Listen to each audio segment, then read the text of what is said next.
What would you say if we eliminated the word anti-aging in beauty, in the way we feel about ourselves as busy professional women in midlife? That's my question today, and that's what we're going to talk about. Hi, this is Carrie Burrows, your midlife mentor and motivator from KB Consulting.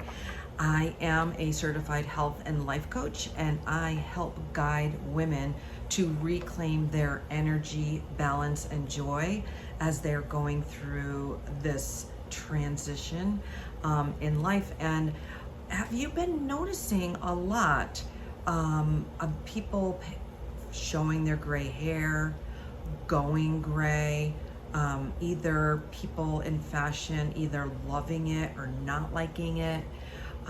The wording on packaging for our skincare is starting to change, and it's becoming this more of a taboo thing to say anti-aging, because it makes us feel bad about ourselves that we're not supposed to be aging, but we are supposed to be aging. That's our natural process, right? And how can we do that? And maybe it should be, another word there. And I'm just been trying to think about that. But for me, I really have been more on this being healthy, feeling healthy, having energy, having healthy skin, healthy muscles, healthy attitude and mindset. All of that is more what I feel we should be investing in and talking about.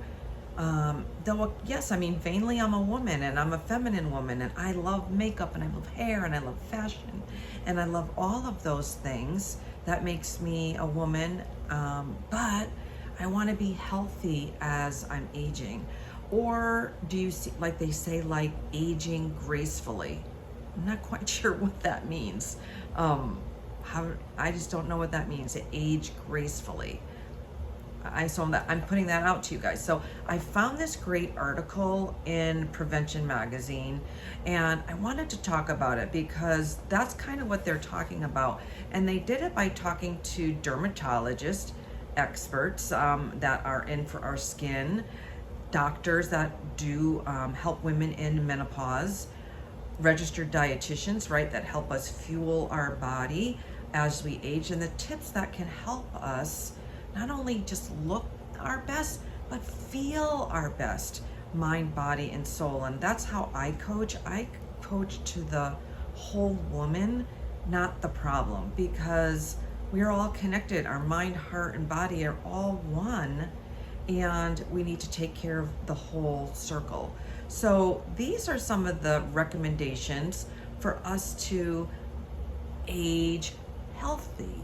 And that's kind of what I want us to think about today. And what are maybe some things of these tips that maybe you can start doing or level up or be more consistent with, so that you can age healthy. So one is to wear your SPF. So even in the winter, because we're still getting those damaging sun rays, do you do that? Do you put an SPF on? So I am tan because I've been in Florida for 3 months as I'm living my dream life and becoming a snowbird. But I wear a hat. I do put on sunscreen. I sit under an umbrella a lot of times when I'm at the beach. But just being outdoors, I just am getting a tan, but I do put on SPF. So we want to protect our skin that way. And do you go to your OBGYN annually and have real discussion about maybe your symptoms that you're having in menopause, perimenopause, and help that you need? Are you going to a OBGYN that is trained in perimenopause and menopause? A lot of times they're not, believe it or not. So you might want to search one that is an expert in that area, because we need that. But we need to do our annual exams, our mammograms. Those are also very important, but we really do need support as women going through menopause and that it's not also that taboo subject that we can't talk about it. Talk about it with each other like we are here. Lift and lighten eye makeup. Sometimes I do wear eye makeup, as you can see. I'm like I said, I'm a girly girl, I wear makeup. I have changed it a little bit as I've gotten older, but I still really enjoy wearing eye makeup. But they tell you to wear a little bit less and have it so that it lifts your eye more than helping it droop. Watch your cholesterol, and that you should be getting regularly checked by your doctor, making sure that you know the difference between your bad cholesterol and your good cholesterol and where your risk is for heart disease. Use volumizing and moisturizing hair products, because as we go through menopause, we lose moisture, though you could not tell from my hair, and lose hair. I do not have that problem. I have not had any thinning at all. If anything, I think because of the collagen that I take, I have more hair than I've ever had. You should exercise, or what I call magical movement, daily, and it doesn't need to be the same thing, and you can do it in little intervals. You can do bursts of energy. You can do it first thing in the morning, in the afternoon. I would not do too strenuous exercise at night, but get magical movement in daily, and then switch it up. Do things that are fun.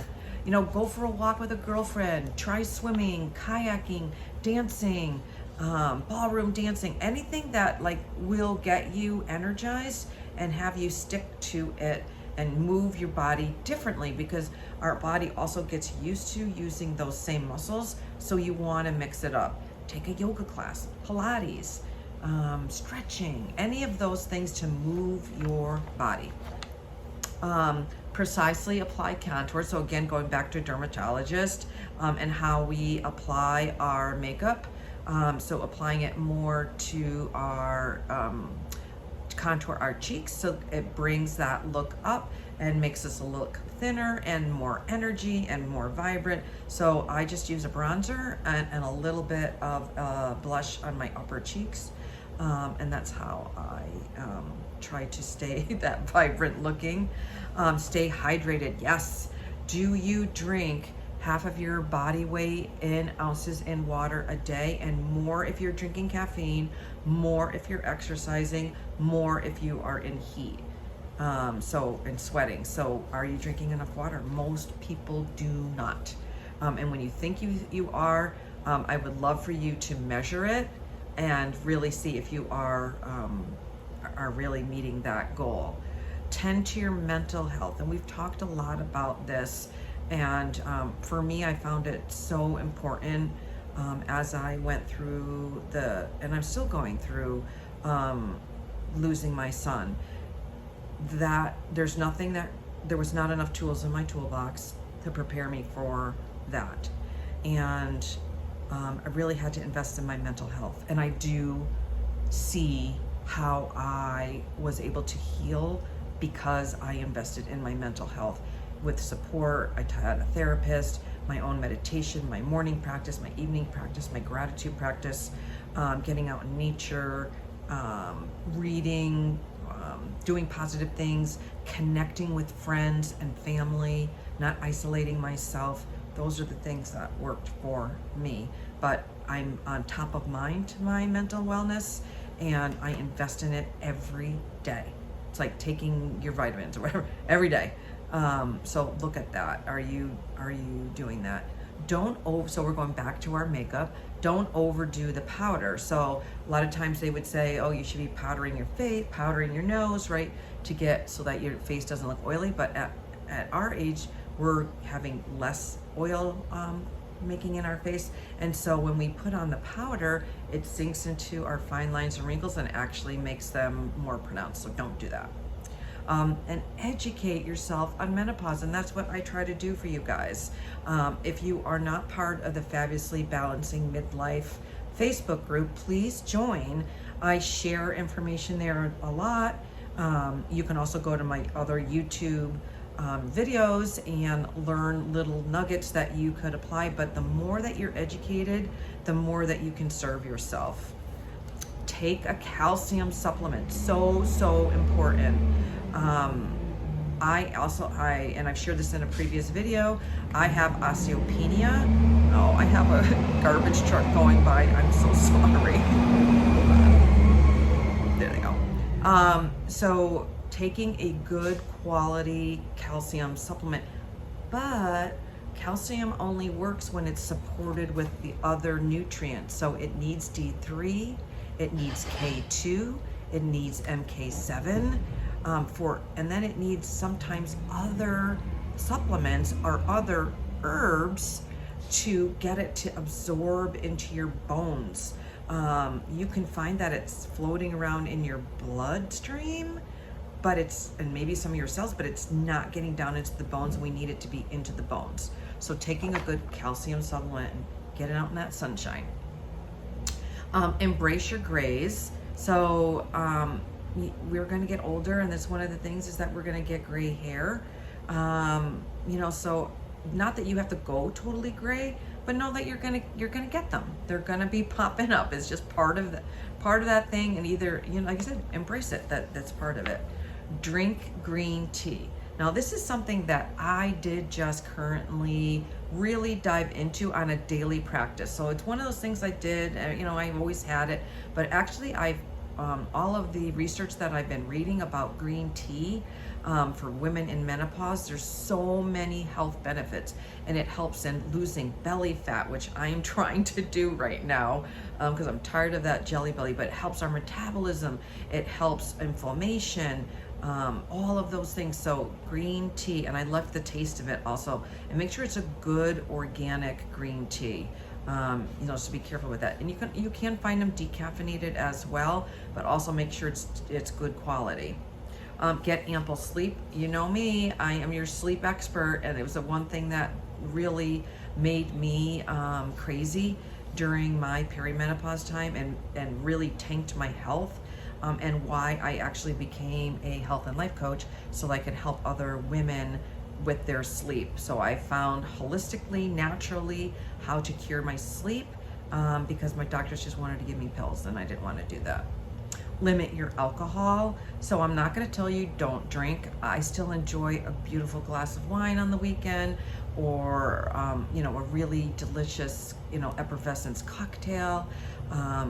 I do a lot more mocktails now, but I do still enjoy having a cocktail or a glass of wine every once in a while. So, but they just say, for limiting it. Use a retinol-based night cream. So again, back to your nighttime routine. Make sure that you are using good products so that you're sleeping at night and you're absorbing it into your skin. Eat more nutrient-rich meals. I'm all into that. All colors of the rainbow. Good healthy proteins, good healthy fats. Limit all that junk food. Limit the dairy. Limit the gluten and the flour products. Like limit. And you won't go hungry. I promise you won't. Boost your electrolytes. So many of us our tanks are empty, and we think that we're hungry, and sometimes it's just that we need our electrolytes boosted. So you can use a product like Element, and you just sprinkle that into some water, and they make them into yummy flavors that are very little sugar to them, or just a pinch of sea salt and lemon. You can use to help your electrolytes. Add collagen to your routine, and this one is my little secret. So something that I learned early on when I was going through my perimenopause journey, so my mid-40s, and because I'm a science geek, I kept on reading, and all of the science was showing that a collagen supplement as a woman going through perimenopause will help her in the long run for so many issues, and that is what I've been doing. So I have been on a collagen supplement for over 10 years, and I faithfully take it. I have changed which ones I'm using.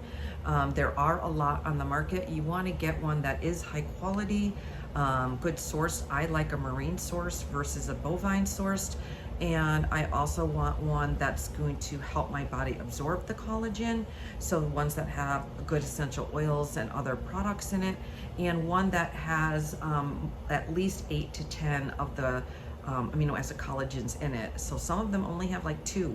So do your research. If you have any questions on that, you can ask me.